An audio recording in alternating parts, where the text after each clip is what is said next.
Welcome to Vintage Coin Op Restorations and welcome to our latest projects. Here we have by Universal Products, the year is 1968 I believe, and it's a machine called the Stripper. And yes, that's exactly what we're looking for. At that time, Kodak introduced the, I don't know exactly what they call it, the Kodachrome slides and this slide projector. Everybody's familiar with it. It has a tray on the top where the slides go in. And this company decided, let's make that device and turn it into something that we can make money with. And that's what they did. We have two of them here. The one on the left is an original. The one on the right is a cabinet that we completely rebuilt, but all original parts. The cabinet was completely destroyed from water damage. And even the one on the left, though it's in excellent condition, anywhere close to the bottom, we see a little bit of rippling. And we're probably going to put an apron around there to try to preserve some of it. But let's get back to this machine. The Stripper. So what exactly are you doing? Well, there are 4 different girls on each carousel of slides. And I believe there's 15 pictures per girl. So as you would put your money in, you would have a girl, obviously, with all her clothes on, and your object is to shoot her clothes off. The girl is going to have a red bullseye dot on her clothing somewhere, and you are going to use this handle, joystick, and you're going to actually line it up and shoot her clothes off. Well, you would think that's fairly easy, and if it's a slide projector, fine, easy. Shoot her clothes off. But they took it one step further. They introduced 2 motors in these machines. One of them, right here, moves the projector unit back and forth. Okay, so now you got a little movement in the picture. And not only did they do that, there's another motor down the bottom here. And that one brings the projector up and down. So now you are shooting at this girl up and down while you're trying to watch her and find the little spot where you need to shoot it. So yes, pretty hard. You would think it would be somewhat simple, but it is pretty tough because, let me see if I can show you. Down here, you'll see, if I can get the camera in there. Let me see if I can. You'll see it's some little metal specks, and they are about the diameter of a pin. And at the tip of that plastic piece there is a ball bearing. That ball bearing has to line right up on that little pinhead at the same time that you are pressing the trigger and watching the girl, and you have to try to shoot. So it's pretty difficult. And on top of it, it's a time game. You got 1 minute to do this.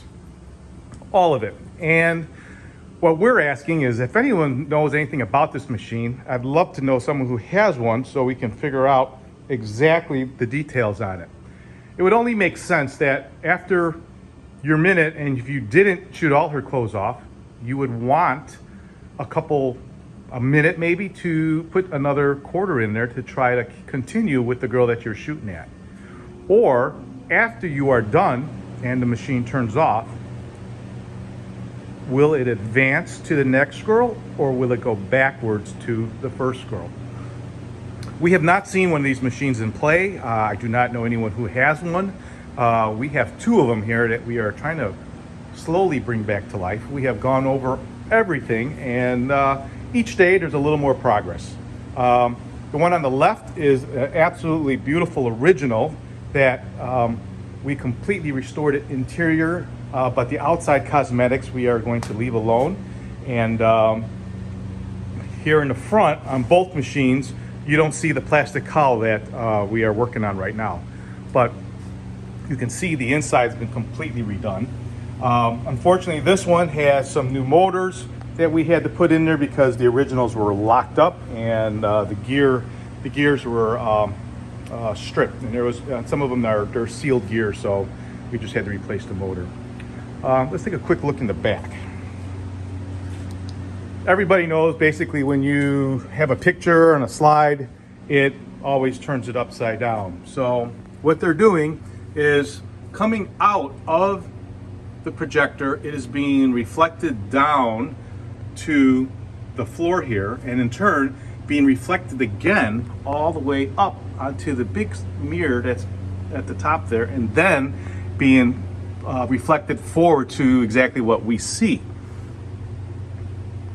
I know that's a lot to figure out, but that's what's actually happening. And you can see here, everything has been redone, all the wires detailed, anything that looked questionable we replaced. And here on the right side, this is the original one we are not finished with. And you can see the actual circuit board in the back there. And you can see all the new mirrors. This one on the right we haven't connected yet. Something special about the actual mirrors here. These are first surface mirrors. Different than the mirror that you have at your house.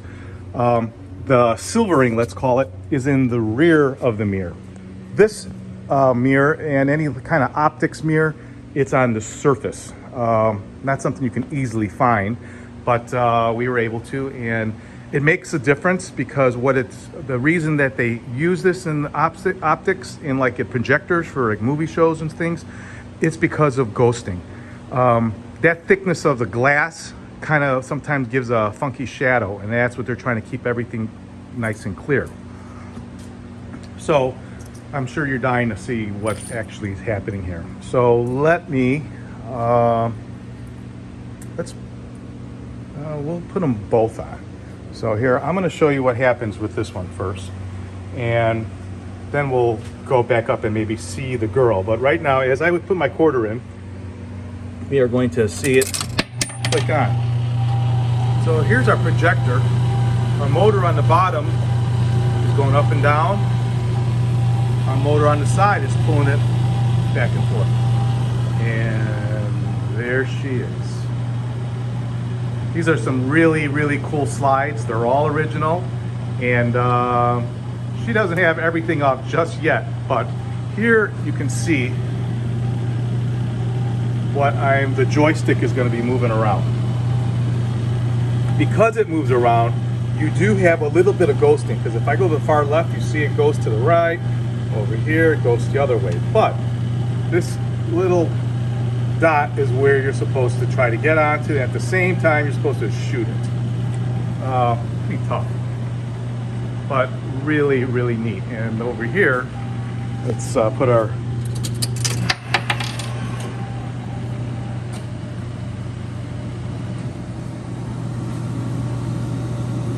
we don't have this one on.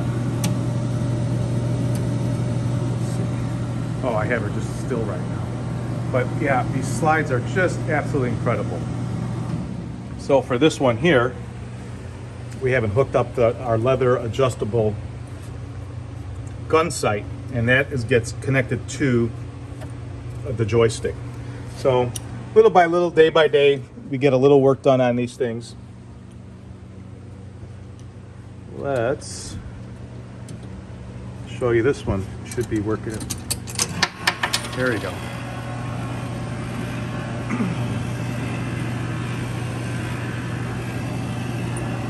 Getting a little glare from my shop light but here, but it's just it throws you back in time. And this is, like I said, early 70s. These games would probably be in gentlemen's clubs, let's put it, or bars. And I'm sure they made a lot of money. Well, if you have one of these machines for sale, or you need one restored, or better yet, if you have one, I'd love to speak with you so we can really nail down exactly how it's played and what to expect, so we can keep on moving forward and bringing this machines to life.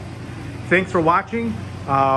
Please subscribe to my channel. We're located in Chicago, Illinois. Our phone number is area code 630-624-7466. Thanks for watching.